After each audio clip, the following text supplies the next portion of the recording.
कि यूके में आप किस तरीके से इंटरव्यू कॉल्स हासिल कर सकते हैं। इंटरव्यू कॉल आ जाना ही एक बहुत बड़ी यहाँ पे अचीवमेंट है और फिर भी आपको कोई इंटरव्यू कॉल नहीं आ रही किसी किस्म की, इट मीन्स कि आपके सीवी में फ्लॉज हैं। आप पहले फेज में फिल्टर आउट हो जाते हैं तो आपका आता है सेकंड फेज। आज हम बात करेंगे उसके बारे में। आपने इस वीडियो को एंड तक देखना है ताकि आपको उसका एडवांटेज मिल सके।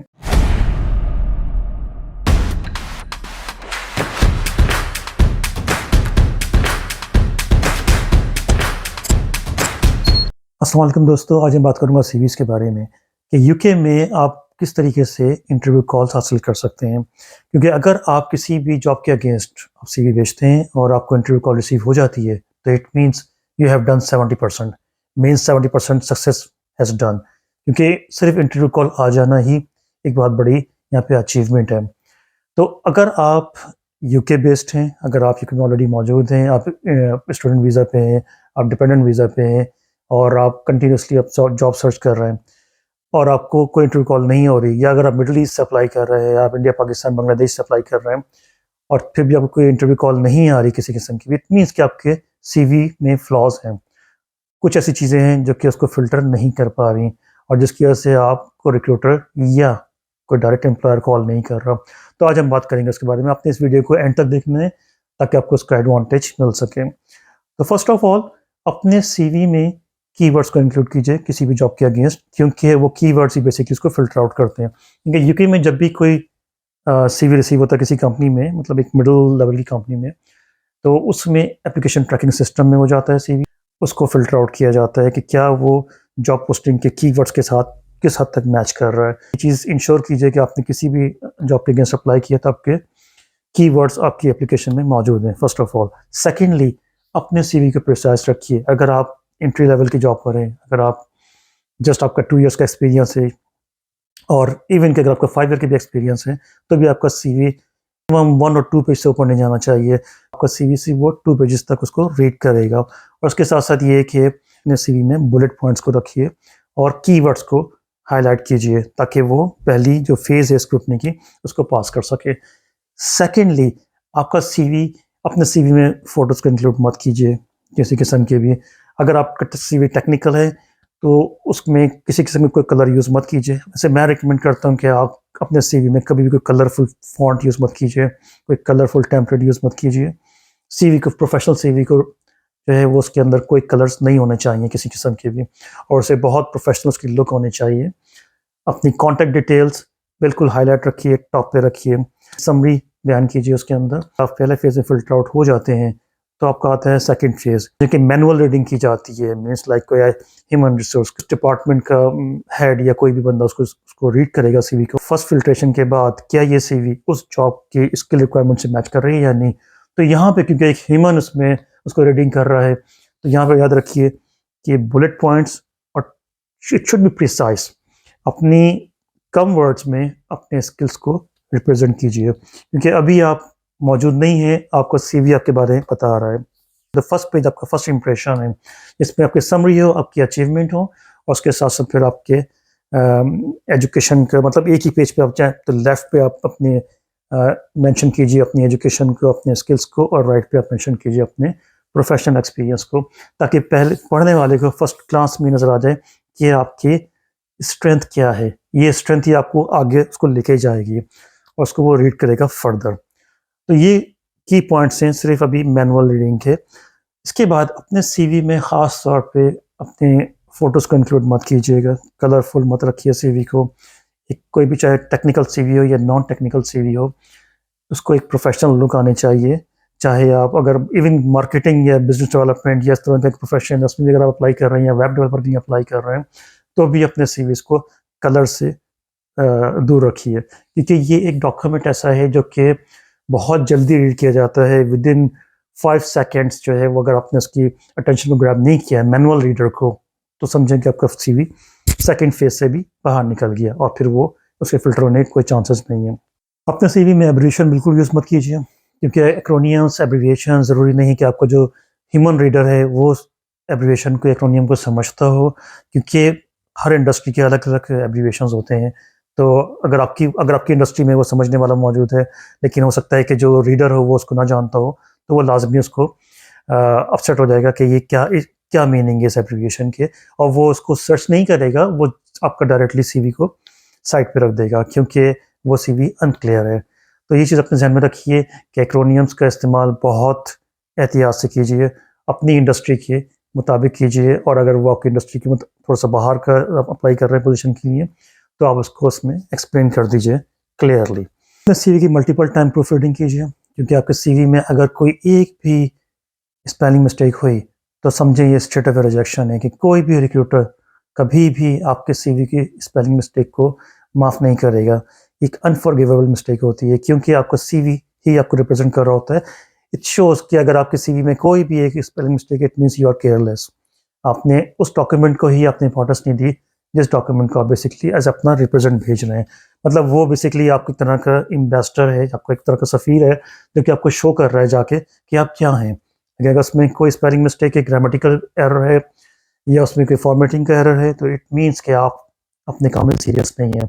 तो इस चीज़ का ख़ास ख्याल रखिए, प्रूफ रीडिंग खुद कीजिए, दोस्तों से करवाइए, और तमाम जो आपके वेल विशर है उनसे करवाइए, ताकि वो आपको सजेस्ट कर सके कि हाँ इसमें कोई स्पेलिंग मिस्टेक नहीं है। अभी तो खैर स्पेलिंग के आपके पास सॉफ्टवेयर भी मौजूद हैं जो कि फ़ौरन चेक करके बताते हैं, लेकिन just in case if you are using any abbreviation, कोई एक्रोनियम आप यूज़ कर रहे हैं, तो उसको वो नहीं समझ सकेगा कोई भी स्पेलिंग चेकर।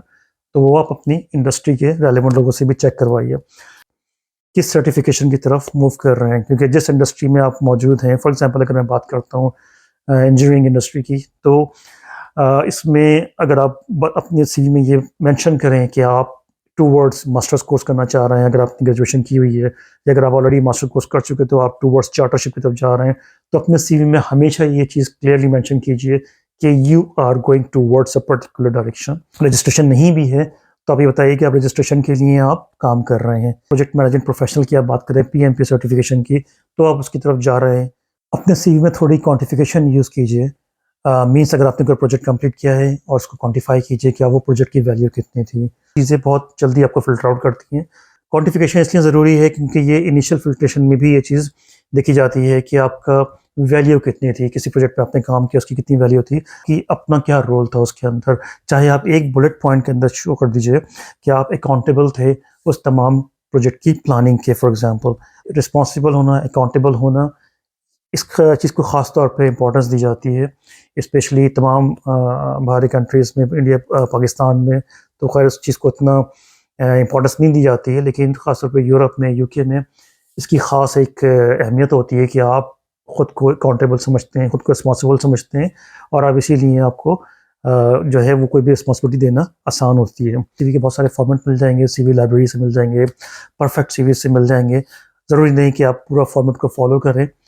कोई भी यूके में कोई ख़ास फॉर्मेट नहीं है सीवी का, और आप हरगिज़ नहीं कह सकते कि ये पर्टिकुलर फॉर्मेट यहाँ पे एप्लीकेबल है।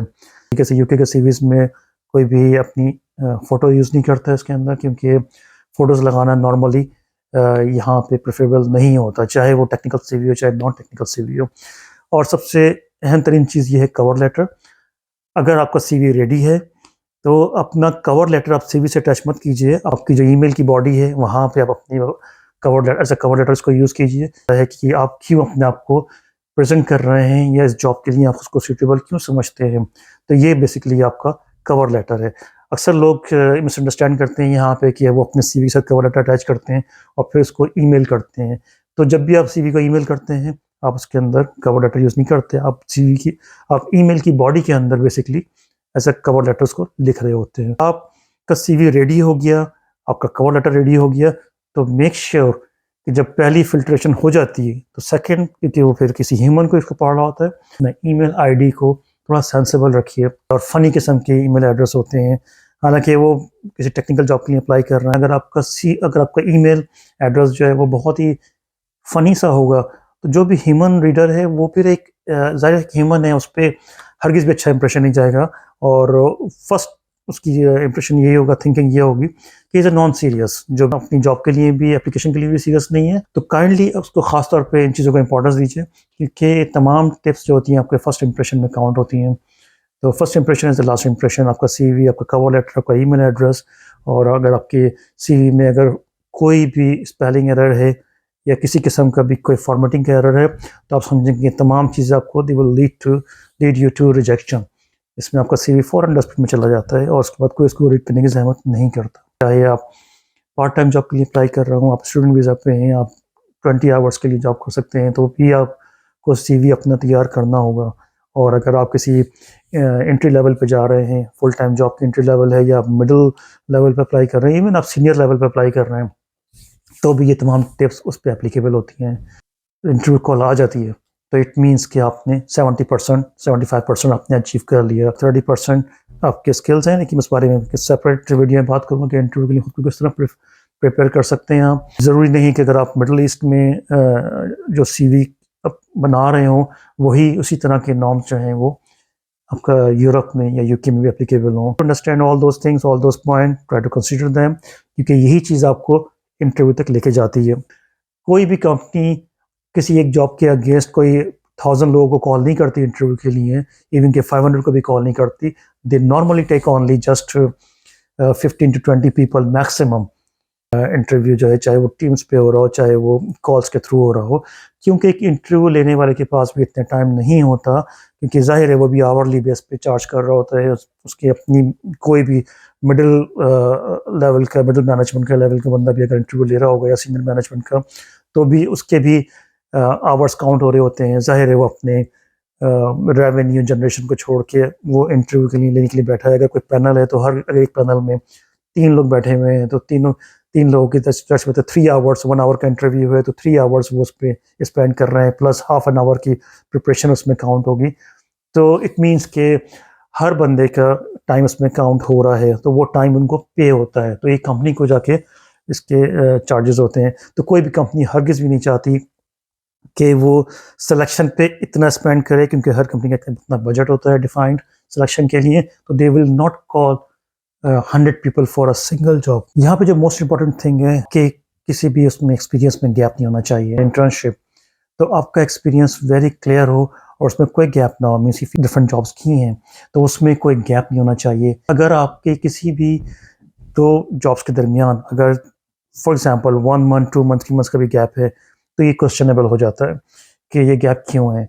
तो जॉब्स के एक्सपीरियंस में कोई गैप ना हो, और अगर गैप हो तो उसकी जस्टिफिकेशन भी मौजूद हो। फॉर एग्जांपल आपने 3 मंथ्स के लिए कोई कोर्स के लिए आपने ज्वाइन कर लिया था 2 एम्प्लॉयमेंट के दरमियान, तो इसलिए आपने जॉब नहीं की। वरना इस चीज़ को बहुत ही कंसिडर किया जाता है कि व्हाट वाज द रीज़न कि आप 1 महीने के लिए अनएम्प्लॉयड थे या 2 मंथ्स के लिए अनएम्प्लॉयड थे। तो अगर आपने गैप लिया है बीच में, फॉर एग्जांपल आपने मास्टर्स के लिए 1 साल का गैप लिया, तो आप उसे मेंशन कीजिए कि मैं मास्टर्स के लिए ABC यूनिवर्सिटी में चला गया था और मैंने वहाँ पे अपना 1 ईयर स्पेंड किया, उसके बाद मैंने फिर नेक्स्ट जॉब स्टार्ट की। तो गैप्स को लाजमी कंसीडर कीजिए, इससे हरगिज़ भी इसको ब्लैंक मत रखिएगा, क्योंकि UK में ख़ास तौर पे इसको बहुत इंपॉर्टेंस दी जाती है। आपने क्यों इतना गैप दिया या आप इस टाइम पे आप क्या कर रहे थे, तो इसको अपने ख़ास तौर पे नोट कर लीजिए कि आपके CV में किसी किस्म का कोई गैप नहीं होना चाहिए। इंतहाई जो इंपॉर्टेंट चीज़ है वो है आपके रेफरेंसेस। तो आपके CV में आपके रेफरेंसेस क्लियरली मेंशन होने चाहिए। बेशक आप अपने CV में इनिशियली इंक्लूड ना कीजिए रेफरेंस के नाम, और बता दीजिएगा references will be provided on request, but ये आपके पास रेडी होने चाहिए। जब भी कॉल करेगा तो आपके रेफरेंसेस लाजमी चेक करेगा, और आपको हायर करने से पहले वो आपके प्रीवियस लास्ट एम्प्लॉयर को लाजमी चेक करेगा। तो अपने CV में हमेशा रिकमेंडेशन का प्रोविज़न ज़रूर दीजिए, क्योंकि ये चीज़ समझें कि आपके लिए लाइफलाइन है, और आपको फ़िल्टर आउट करने के लिए इसकी बहुत इंपॉर्टेंस होती है। तो इन 2 चीज़ों का ख़ास ख़्याल रखिए कि गैप ना हो और रिकमेंडेशन या रेफरेंसेस मौजूद हों। पहले मेंशन किए वो मोर और लेस कॉमन होते हैं, मतलब बहुत सारे कंट्रीज़ में, मिडल ईस्ट में भी, और नॉर्थ अमेरिका में या साउथ अमेरिका में या फार ईस्ट में, तमाम रीजन्स में ये सारी चीज़ें एप्लीकेबल होती हैं। गैप्स को, रेफरेंसेस को और बहुत इंपॉर्टेंस दी जाती है। और hopefully you will get interview call. ये आपका CV अगर आपको इंटरव्यू तक ले जाता है, इसका मतलब है आपका सक्सेस रेट जो है वो बहुत बढ़ गया है, और आप इजीली 70 से 80% तक आप पहुंच गए हैं। तो बाकी के 25-30% जो भी है वो आप इंटरव्यू में कैसे अचीव कर सकते हैं। Thank you so very much for watching my video. तो बहुत ख्याल रखिएगा।